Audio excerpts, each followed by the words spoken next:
आप सभी का एक फिर से स्वागत है हमारे पौराणिक कथा यूट्यूब चैनल पर। क्यों आए भगवान शिव महाकाली के पैरों के नीचे। भगवती दुर्गा की 10 महाविद्याओं में से एक है महाकाली, जिनके काले और डरावने रूप की उत्पत्ति राक्षसों का नाश करने के लिए हुई थी। यह एकमात्र ऐसी शक्ति है जिनसे स्वयं काल भी भय खाता है।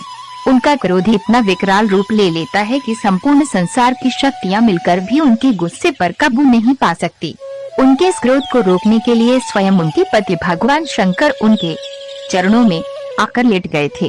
दैत्य रक्तबीज ने कठोर तप के बल पर वर पाया था कि अगर उसके खून की एक बूंद भी धरती पर गिरेगी तो उससे अनेक दैत्य पैदा हो जाएंगे।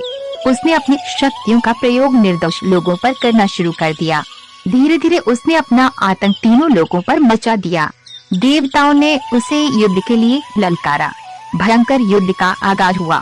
देवता अपनी पूरी शक्ति लगाकर रक्तबीज का नाश करने को तत्पर थे, मगर जैसे ही उसके शरीर की एक भी बूंद खून धरती पर गिरती, उस एक बूंद से अनेक रक्तबीज पैदा हो जाते। सभी देवता मिलकर महाकाली की शरण में गए। माँ काली असल में सुंदरी रूप भगवती दुर्गा का काला और डरावना रूप है, जिनकी उत्पत्ति राक्षसों को मारने के लिए ही हुई थी। महाकाली ने देवताओं की रक्षा के लिए विकराल रूप धारण कर युद्ध भूमि में प्रवेश किया। माँ काली की प्रतिमा देखे तो देखा जा सकता है कि वे विकराल माँ हैं, जिसके हाथ में खप्पर है, लहू टपकता है तो गले में खोपड़ियों की माला है, मगर माँ की आंखें और हृदय से अपने भक्तों के लिए प्रेम की गंगा बहती है।